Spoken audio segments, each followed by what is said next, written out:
Hi, welcome to our Bible capsule for this week.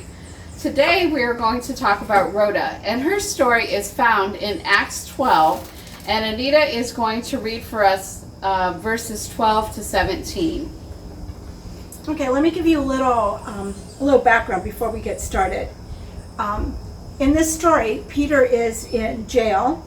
He is guarded by two soldiers. He's bound by chains, and an angel of the Lord comes and frees him. And our story starts when he realizes he's been freed. So starting from verse 12. As soon as he realized this, he went to the house of Mary, the mother of John, who was called Mark, where many had assembled and were praying. He knocked at the door of the outer gate, and a servant named Rhoda came to answer. She recognized Peter's voice, and because of her joy, did not open the gate, but ran in and announced that Peter was standing at the outer gate. "You're out of your mind," they told her, but she kept insisting that it was true, and they said, "It's his angel." Peter, however, kept on knocking, and when they opened the door and saw him, they were amazed. Motioning to them with his hand to be silent, he described to them how the Lord had brought him out of prison.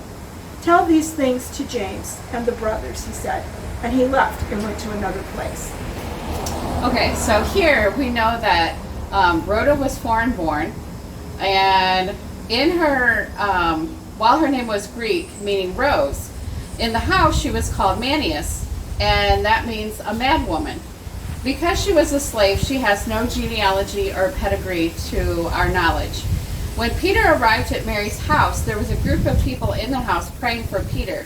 James had already been martyred, and the intercessors gathered there because Peter had been in prison, as Anita shared with us, and they understood that he would be the next one to die.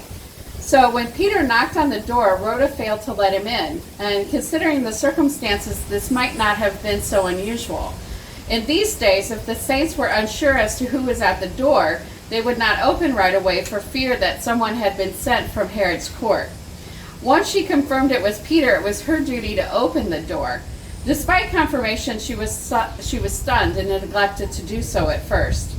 Rhoda was filled with such great joy. As she neglected to open the door, she ran to tell the others that Peter was at the gate. But, despite her joy and good news, she was scorned.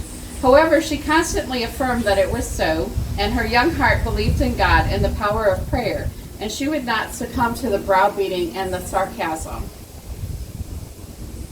I think that's so cool that God uses this young woman who is just a little girl, a servant girl, and that she is so filled with joy, and she's very, how do you say, she's enthusiastic, but that she's persistent.